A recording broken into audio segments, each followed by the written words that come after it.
प्राचीन हिंदू इतिहास और पुराणों के अनुसार इस समय पृथ्वी पर 8 ऐसे व्यक्ति मौजूद हैं जो चिरंजीवी हैं। चिरंजीवी वो व्यक्ति होते हैं जो इंसानों के रूप में जन्म लेते हैं, लेकिन उन्हें अमरता का वरदान प्राप्त होता है। आज की वीडियो में हम बात करेंगे उन चिरंजीवियों के बारे में जो कि इस धरती पर आज भी जीवित हैं और उनसे लोगों की आस्था जुड़ी हुई है। नंबर 1, अश्वत्थामा। अश्वत्थामा महाभारत का शक्तिशाली योद्धा था जो अकेले के दम पे युद्ध जीतने की ताकत रखता था। अश्वत्थामा गुरु द्रोणाचार्य का पुत्र था और महाभारत के युद्ध में उसकी अहम भूमिका थी। गुरु द्रोणाचार्य ने भगवान शिव से पुत्र प्राप्ति का वरदान हासिल करके अश्वत्थामा को जन्म दिया था। महाभारत के अनुसार अश्वत्थामा ने पांडव के खिलाफ युद्ध लड़ा था क्योंकि वो सैकड़ों कौरवों का मित्र माना जाता था। अश्वत्थामा के पास ब्रह्मास्त्र था जो गुरु द्रोणाचार्य ने उन्हें दिया था। अश्वत्थामा के माथे पर एक मणि था जिसे भगवान शिव ने घाव और बीमारी से बचने के लिए दिया था। भगवान कृष्ण ने अश्वत्थामा को ब्रह्मास्त्र का दुरुपयोग करने के लिए अमर रहने का श्राप दिया था। भगवान कृष्ण ने इस दौरान अश्वत्थामा के माथे की मणि भी निकाल ली थी। अश्वत्थामा आज के समय अमर माने जाते हैं, लेकिन हाँ, कृष्ण के श्राप के अनुसार उनके माथे पर ऐसा घाव है जो कभी नहीं भरेगा। नंबर 2, विभीषण। विभीषण रावण का सबसे छोटा भाई था। विभीषण वो व्यक्ति था जिसने प्रभु राम की रावण के साथ लड़ाई में मदद की थी। विभीषण दानव जाति में पैदा हुआ था, लेकिन सत्य के मार्ग पर चलना उसकी खास बात थी। रावण, कुंभकर्ण और विभीषण जब कुमार अवस्था में थे तब उन्होंने भगवान ब्रह्मा से प्रार्थना करके वरदान मांगा था। रावण ने उस दौरान शक्ति और मजबूती का वरदान मांगा था। कुंभकर्ण वरदान मांगते वक्त जम्हाई ले रहा था और विभीषण ने हमेशा सच्चाई के मार्ग पर चलने के लिए आशीर्वाद मांगा था। रावण की मृत्यु के बाद विभीषण को लंका का राजा बनाया गया था। भगवान राम का पृथ्वी पर जब समय खत्म होने वाला था तब भगवान विष्णु ने विभीषण को पृथ्वी पर रहने का आदेश देते हुए चिरंजीवी बनाया था। विभीषण को लंका के लोगों का धार्मिक मार्गदर्शन करने के लिए चिरंजीवी बनाया गया था। ऐसा कहा जाता है कि वो आज भी जीवित हैं और लंका के लोगों को सत्य के मार्ग पर चलने का रास्ता बता रहे हैं। नंबर 3, व्यास। व्यास भगवान विष्णु के कई अवतारों में से एक माने जाते हैं। व्यास की पहचान एक ऋषि के तौर पर होती है जिन्होंने महाभारत लिखी थी। हालांकि महाभारत लिखना उनकी एकमात्र उपलब्धि नहीं थी। व्यास ने कई महत्वपूर्ण पुराण और पारंपरिक वेद भी लिखे हैं। व्यास ऋषि पराश के पुत्र थे और उनकी मां सत्यवती महागिरी का काम करती थी। व्यास के बारे में कहा जाता है कि वो अमर थे और उनकी मृत्यु कभी नहीं हुई थी। इसके अलावा उनके बारे में ये भी कहा गया है कि वो तीनों युगों में दिखाई दिए हैं। व्यास का जन्म त्रेता युग के आखिर में हुआ था और उन्हें द्वापर युग में भी देखा गया था। वो कलयुग के शुरुआत तक जीवित हुआ करते थे। गुरु पूर्णिमा का उत्सव इन्हीं को समर्पित किया गया है। गुरु पूर्णिमा को व्यास पूर्णिमा भी कहा जाता है और इसी दिन इनका जन्म हुआ था। नंबर 4, परशुराम। परशुराम त्रेता युग यानी कि रामायण काल के मुनि थे। उन्हें भगवान विष्णु का 6वां अवतार माना जाता है। वो एक कुशल योद्धा भी थे जो कुल्हाड़ी साथ लेकर चला करते थे। परशुराम को ये अस्त्र भगवान शिव से वरदान के तौर पर मिला था और उन्हें भगवान शिव ने ही युद्ध कला सिखाई थी।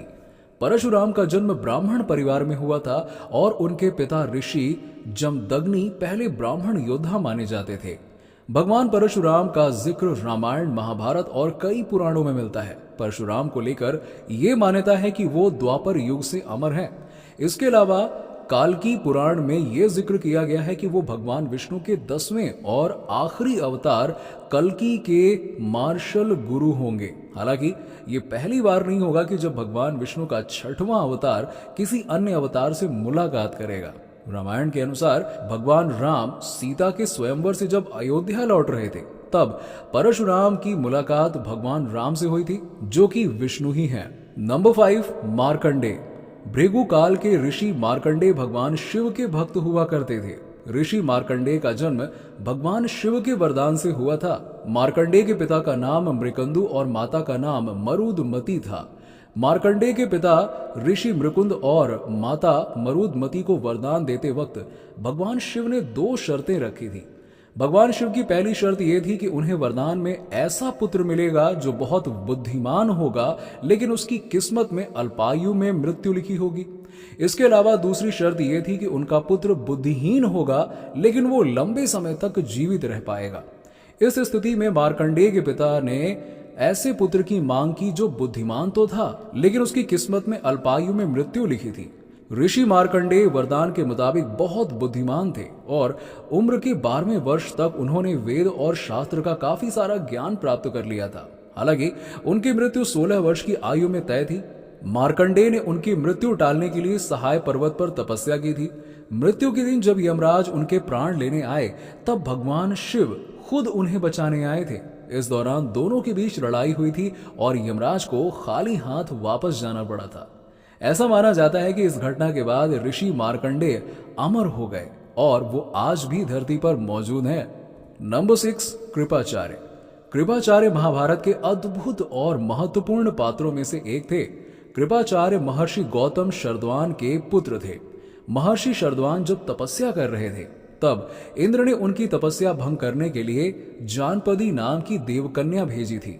इसके बाद महर्षि शरद्वान उस कन्या पर मोहित हो गए और उन दोनों से 2 भाई बहन पैदा हुए। फिर उन्होंने उन बच्चों को जंगल में छोड़ दिया, जिसके बाद महाराज शांतनु ने उन बच्चों को देखा था। महाराज शांतनु उन बच्चों को महल ले आए और उनका नाम कृपी और कृपा रख दिया। इसके बाद कृपा नाम का बालक कृपाचार्य नाम से मशहूर हुआ और कृपी का विवाह द्रोणाचार्य से हुआ। महाभारत में कृपाचार्य कौरवों और पांडवों के गुरु हुआ करते थे। ऐसा कहा जाता है कि रणभूमि में कृपाचार्य की ताकत 60,000 योद्धाओं के बराबर थी। महाभारत में उन्हें उनकी निष्पक्षता के लिए जाना जाता है। भगवान कृष्ण ने उनकी निष्पक्षता देखते हुए अमर रहने का वरदान दे दिया था। नंबर 7, बाली। बाली हिरण्यकश्यप के वंशज थे, इसीलिए उन्हें असुरों का राजा कहा जाता था। बाली को महाबली नाम से भी जाना जाता था और वो एक धार्मिक राजा माने जाते थे। बाली प्रहलाद के पौत्र थे जो भगवान विष्णु के भक्त हुआ करते थे। बाली के पिता विरोचन का वध इंद्रदेव ने किया था, इसीलिए वो तीनों लोक अधीन करना चाहते थे। इसके लिए बाली ने दिव्य शक्तियां हासिल की और तीनों लोकों पर कब्जा कर लिया। इसके बाद इंद्रदेव की माता देवी अदिति ने तमाम देवताओं समेत भगवान विष्णु से मदद की गुहार लगाई। फिर भगवान विष्णु ने वामन अवतार लिया और बाली के द्वार जा पहुंचे। राजा बाली ने भी उस बाल ब्राह्मण का स्वागत किया और कुछ मांगने के लिए प्रोत्साहित किया। इसके बाद बाल ब्राह्मण ने 3 पग जमीन मांग ली, जिसके लिए राजा बाली खुशी खुशी राजी हो गए। इसके बाद बाल ब्राह्मण ने उनका कद ऐसा बढ़ाया कि तीनों लोग तो केवल 2 चरण में ही नाप लिए। आखिरी पद के लिए राजा बाली ने खुद को सामने किया और भगवान विष्णु ने तीसरा पग उनके सर पर रखा। भगवान विष्णु ने राजा बाली के दान को देखते हुए उन्हें सुताला लोक का राजा बना दिया था और साथ में हमेशा जीवित रहने का वरदान भी दिया था। नंबर 8, हनुमान। हनुमान एक ऐसे भगवान हैं जो किसी पहचान की मोहताज नहीं है। अरे मैं भी उनका भक्त हूं और आप भी होंगे। बहुत सारे लोग उनके भक्त हैं। हनुमान भगवान राम और माता सीता के भक्त हुआ करते थे।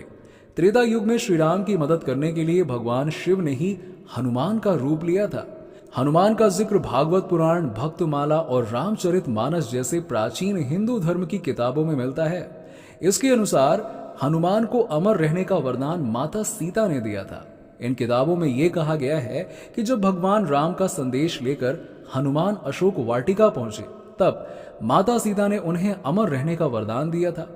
हनुमान रामायण के अहम पात्र तो थे ही, लेकिन वो महाभारत में भी दिखाई दिए थे। महाभारत में हनुमान की मुलाकात भीम से हुई। भीम जब जंगल से लौट रहे थे, तब हनुमान जी ने बंदर का रूप लेकर भीम का रास्ता रोका था। इस घटना से हनुमान जी ने संदेश दिया था कि शक्ति का उपयोग सिर्फ अच्छाई के लिए किया जाना चाहिए। इसके अलावा भगवान श्री कृष्ण के कहने पर हनुमान ने अर्जुन की रक्षा की थी।